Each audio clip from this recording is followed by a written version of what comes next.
Hi friends, I'm here with Paul Gaunt, the curator of the Britten Museum here at the Arthur Findlay College. And recently we had the opportunity to acquire the archives of the Psychic News. And I just would like to talk a little bit with Paul about what that means for our history. So Paul, do you want to tell us a little bit about what the Psychic News is and when it began? Well, Psychic News began in 1932. There was a gentleman called Jack Rubins, and Jack Rubins was Hannah Swaffer, who was a very famous spiritualist, and he had the Hannah Swaffer Circle at that time. And Jack Rubins was his accountant and business manager. He was not a spiritualist, but obviously very interested in spiritualism, and he knew Maurice Barbanell extremely well. And he suggested to Maurice one day that he should start a new journal, a spiritualist journal.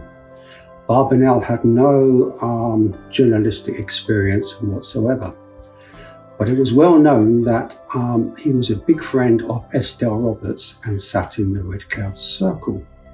So Red Cloud actually approached him that evening and mentioned the starting of a possible journal. And what Red Cloud said, after Barbanell had said, well, I haven't really got a lot of money for this. And what Red Cloud said to him was, you supply the faith and we will supply the money.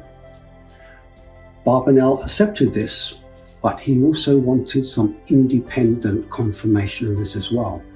The problem was that Barbanell was a very well-known speaker and he needed to find a medium that didn't know him. So he actually found a lady called Catherine Barkle. Even though she was famous, Barbanell had never met her.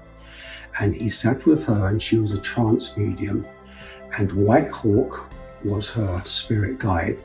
And she wrote down by automatic writing, which I quote here, "The ground is already prepared," he said.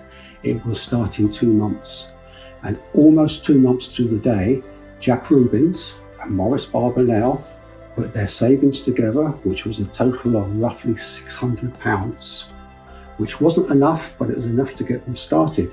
So they published the first issue of Psychic News on May the 28th, 1932. When the first issue was printed, they obviously needed people to contribute to this new beautiful journal, which they called Psychic News. So Barbanell wrote to a gentleman called Arthur Findlay, who we didn't know, and asked if he would kindly submit an article of how he come to write his book On the Edge of the Etheric, which was published the year before in 1931. But Findlay actually went to the office to meet Barbanell, and already after the first week they were struggling financial. So this actually enlarged into Red Cloud's words, "You supply the faith and we will supply the money." According to Red Cloud, the money man was a gentleman called Findlay, who he actually mentioned in the seance.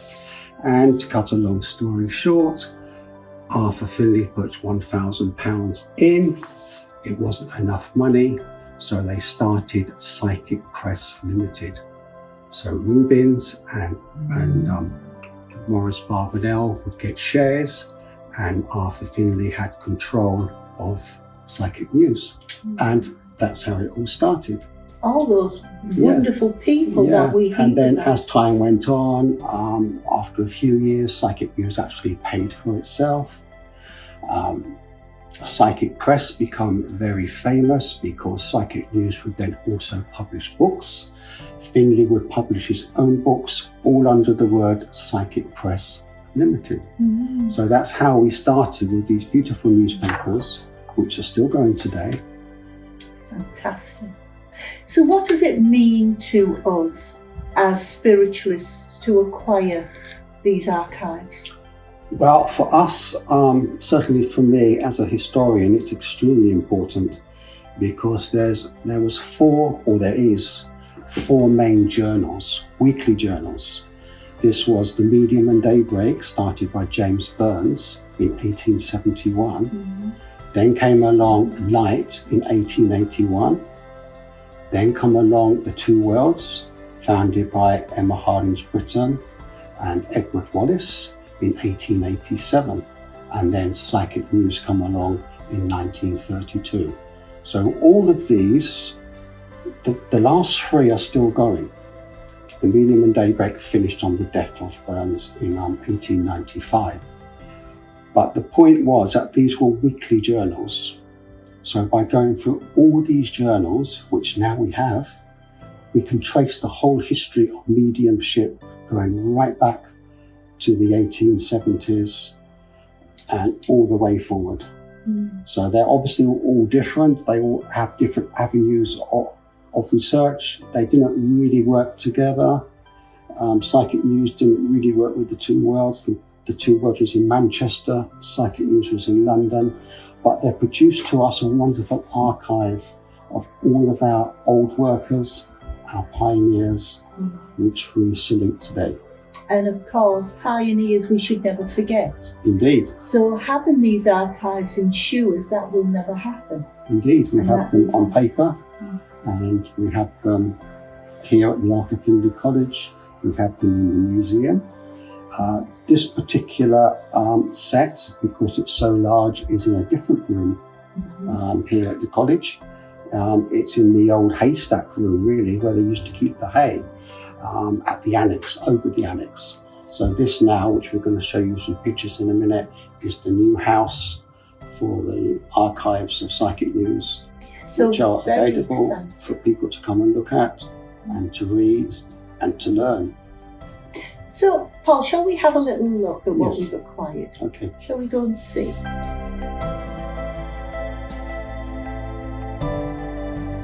So what we have here are the cuttings from Psychic News.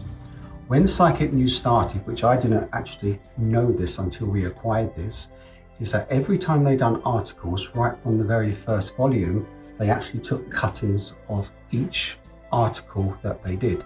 So in here, this is just a random one, we find all the cuttings of all the articles that they've done over all these years. As far as I know, this goes from 1932, I believe, up to about 5-10 years ago. And they're all in alphabetical order. We have Annie Besant here, for example, who was a theosophist. Some of the names we don't actually know offhand. Here's one, Albert Best. Many people know Albert Best. So everything that Psychic News has written on Albert Best is here. So we have all the cuttings about Albert Best. So if you want to research Albert Best, take this, you sit down and you do your research. Come and have a look at these, Jackie. Absolutely amazing. So this is all the Albert Best stuff. So there's plenty here. Yeah. And then of course we have the big journals that we can read. And also what we've acquired as well, and the copyright, is that the photographs that are on here, we also have the original copies for this as well. For example, this is a vicar called Kennedy, and he was Spiritualist of the Year at Psychic News Dinner Dance, and I was actually there at this particular one. There's Harry Edwards. Yeah. And so we have so much of our history here simply to read. There's a picture here of Albert, who we all knew and loved, who was a tutor here at the college and demonstrated here at the college and had his weeks. And there again. Coral Polge, also another tutor here at the college in the early days. So for people coming to Eric Hatton, our former SNU president. So what we can do when we research, we can put all these bits together, and this is what makes the research so complete. Yeah. And because of how they've logged them, all these archives, it's easy to find and just to go to. Indeed, yeah. So as long as you know your alphabet, you can just go along here. You can open whichever one you want. Obviously starts with A, American Society for Psychical Research, very important. And you just go through all the different people that you want.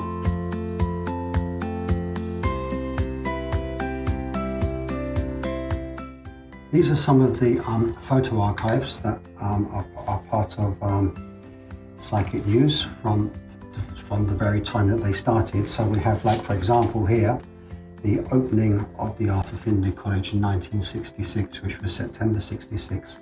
This is Findlay's daughter here, and the motto, what she used was, "May this house flourish," and that was her actual words that she said.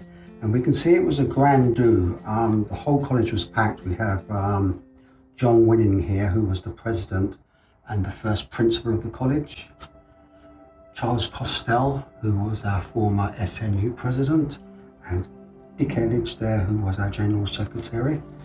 We have beautiful pictures here of the early days of the college, going right back to the 1960s and the 1970s. This is just random, I'm having a look here. This is Mr. Findlay here, sitting in the gallery. So I guess this would have been early 60s. He died in 1964. We still obviously have the grandfather clock. This cupboard is still in the same position. We have the library. So much here. The reception, open week 30 years ago. The dining room as it was, now a lecture room. So it's endless, and we can go through here through all the people that you see published in Psychic News. This is the picture archives which we have today. So here I am now with Paul sitting at the desk of Maurice Barbanell, and it is another item we acquired from the Psychic News. So Paul, would you like to tell us a little bit more about Barbanell? Well, of course, Barbanell was much more than just the editor of Psychic News. He was so much more. He was a propagandist. He went through the whole of the country with Hannah Swaffer doing propaganda talks. He travelled with some of our greatest mediums, Helen Hughes and so forth. He was extremely heavily in the old days involved in the Spiritualists National Union. He actually stood in 1930 as for president of the SNU, and the same year he stood for vice president of the SNU, which of course he didn't quite get there, but he was in a good second place. So our history here encompasses so much of our history of spiritualism.